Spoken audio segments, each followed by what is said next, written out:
Well, let's speak more about the swearing in of two new that group of new members of parliament for the Mkhonto Sizwe Party. Bring into the conversation Professor Sipho Seepe. Good to have you on the program as always, sir. So, four more new members of parliament for the MKP. Not the first time that we've seen changes or substitutions for the MKP's benches in parliament.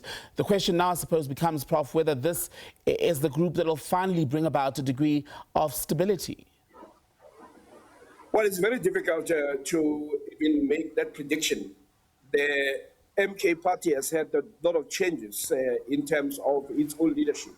And this is something that they have to manage because the optics do not give a sense of confidence. When people begin to see that you are changing people all the time, the question that arises is when are you going to have stability?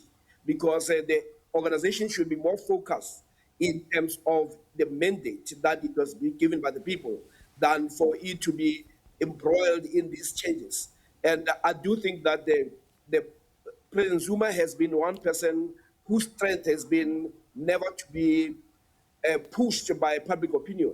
But when you have a party and you lead a party, the notion of public perception do matter. And when you have these changes that happen so frequently, it doesn't give a sense of stability. That's why your question is really around stability. So the organization must be seen to be stable for it to be an instrument that will be effective in terms of making sure that it delivers to the people, delivers on the promise that it has made. But when you see this, then it becomes a party that is inward looking. So the Mkhonto Sizwe Party was in full celebration mode after its good performance, it must be said, in the 2024 general election, right? It's now it's the official opposition in parliament after the establishment of the GNU, etc. But going into a local government year, a local government election year in 2026, do you think that these changes, both in its benches in parliament and indeed in the top structures of the party exits, like people like Floyd Chivambu, for instance, will work against the MKP? Oh, definitely, there will be concerns, and but people vote based on whether they can trust that you are going to make sure that there'll be material changes in their everyday life. They are not interested in political rhetoric, and the MK party will only do well when it connects with the people. What it did, what made it to do well, it was almost a grudge vote. A vote against the ANC, where the people were saying the ANC needs to know that it does not own our vote. And then they went on to support somebody who used to be in the ANC, who holds the same view. So it becomes very important that they should be on the ground and they should be seen to be effective in terms of responding to the people's concerns. That is the only way that it could make an effective challenge to those who are holding forth at the moment. Let me ask you then about the addition of another daughter of the former president of the country, Jacob Zuma, president, leader of the MKP, Bramilda.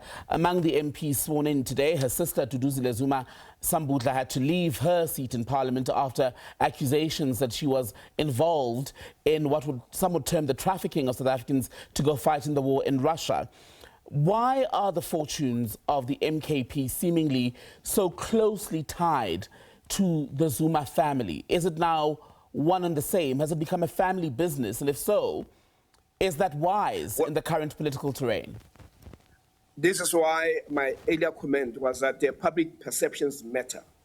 And one must not hold it against a young person who had been active in politics, who is suitably qualified, who has something to add.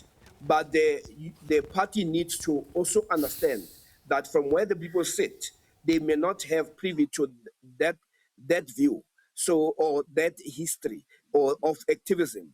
And it becomes unfortunate for most people to say, but why should it always be children of the former president? But I think it's something that the party needs to be able to explain, that they are not simply bringing somebody who does not deserve. It may be that she deserves to be in that position, but that is a matter that is still unclear. And in a sense, it opens up the party to those accusations that this is simply a family stock fail. I do want to get your thoughts on one final issue, because the other big political event today is the ongoing ANC NGC out at Birchwood Hotel in Boksburg. So Fikile Mbalula, the Secretary General of the party, speaking today, was talking about how the focus for the ANC, at least in terms of membership, has gone from quantity to quality, but they're still optimistic that by next year, he says, when they update on membership figures, they'll be around 1 million, I think is the target that he threw out there at the briefing today. Is that possible, though, to continue to grow membership at that level when the ANC says its focus is now on quality, but also what is the value proposition of the ANC to someone who is looking for a political home in 2025 South Africa? Well, the ANC enters this NGC, a weakened organization, and the notion that they are now focusing on quality is simply a way of trying to push away the perception that you have been rejected by your traditional voters.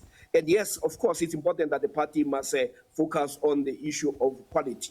But given how people get elected in the ANC and how money plays, it is very difficult for that message proposition to be bought by people.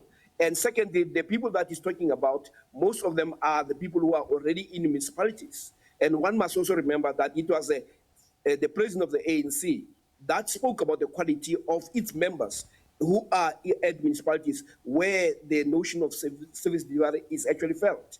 Remember, it is not only about what happens at the national level which affected the voter confidence. It is also how they experience the service delivery, and that those services are largely delivered at the municipal level.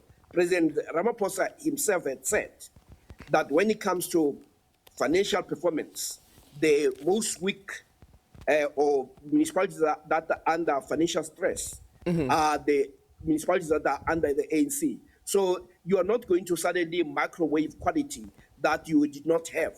So it is something that it's more like a defense mechanism that they are putting out there, that those who are remaining remain because they are a quality leadership. But we know, as a matter of fact, that that is not necessarily the case. Very briefly, the NGC is an opportunity for the ANC, right, to review its ability to stick to the commitments made up to where we are now, ahead of its next conference, where a new leadership and new policies will then be agreed, if that's the way in which it will go on the second score. How instructive do you expect it will be, though, nonetheless, going into, as I was asking you earlier, a local government year, and indeed drawing in the public to a party where they've already lost so much control or so much faith, as referenced by its electoral performance? Well, I think the report by the Secretary General of the ANC has been very brutally honest, in the sense that the party has not done very well, and also that the voters are very clear that the ANC does not own them. So I think that honesty can take them to the next level. But at the same time, when you are saying you are going through a review, you can't say there are issues that are beyond scrutiny. The ANC has gone into this to say the issue of leadership is not on the table. But it may be that some of the weaknesses of the ANC may be linked to the issues of leadership. It may be linked to the issues of money. And when you have the party that is now told, as we saw in Parliament when the ANC voted on the parliamentary, you can't say they voted on the basis of a quality of leadership. What you had there was an echo chamber where an instruction was given that this is how you're going to vote. This is why Ngwazazana, when she stood up, says, as a disciplined member of the ANC, I vote for the investigation on whether the president may not have been involved in some of those things that the independent panel said they found. So you can't then begin to say when you vote as a cattle and around a matter that is complex, that is a display of quality. And that which they do at the national level also percolates downwards. What it says that there are rules for others that do not apply to certain people. So if they were really honest about the so-called review, it would be a review of everything, because leadership does matter, and leadership shapes the agenda.